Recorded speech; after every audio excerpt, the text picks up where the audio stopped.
My name is Daisha Sherman, and today I'm going to be going over different art techniques.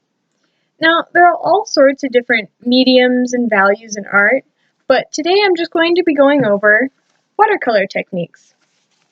This is a project that I did a little while ago that I'm going to be using because I used quite a few different techniques and styles that I think would be really cool to put into a demonstration speech. One of the first techniques that I'm going to be showing you is a style called Sgraffito or Sgraffito. I'm not quite sure. This is how it is spelt. It's a little complicated to say, but I think it's Sgraffito. Don't quote me.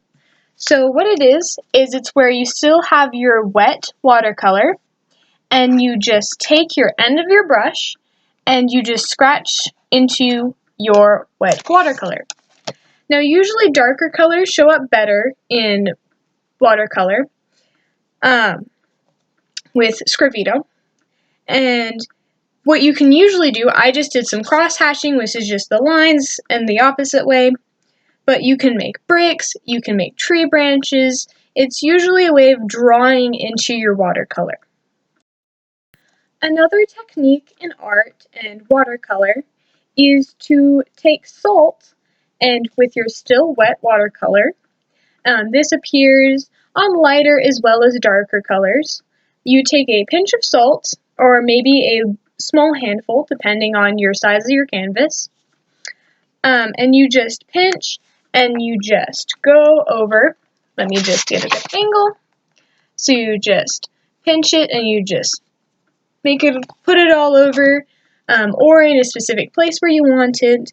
And what the salt will do is it'll suck up the water and the color, leaving these little bubbles and this really cool texture. I'm not sure if you can quite see it, but it leaves this really cool texture. And this same kind of texture, but in a bigger amount, can also be achieved with lemon water or lemon juice.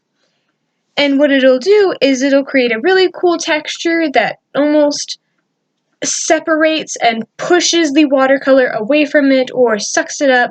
The lemon water or lemon juice will push it away and the salt will suck it up. So that's the difference between the two. But they are very similar. Another really cool technique that I'm surprised not a lot of people used in watercolor is you put out your watercolor.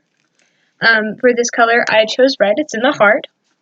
And what you do, or what I did, is I just put the watercolor down, just a big vibrant color, and I grabbed a tissue, or maybe a small towel, that also works, and I just picked up the water and I just gently tapped to the other side, creating an ombre, almost color change to the other side, where one is much more muted. It creates a much lighter, but a lot less vibrant look to it, which can be really cool depending on for what you're going for. Another also really cool technique that you can use is it's called dry brushing. So what you do is you take your watercolor as normal, you just wet it, you grab your color, and then what you do is you actually dry it halfway, not all the way, you don't completely dry it. So you just kind of gently sweep it across, and then what you do is actually what I did for here, is you just tap, or you can dry, and it's called dry brushing because your brush is technically dry, and you can create this really cool texture, almost like this distorted, coursey type texture, and it can be really cool. You can grab different colors. I grabbed a lighter green. It's a little difficult to see.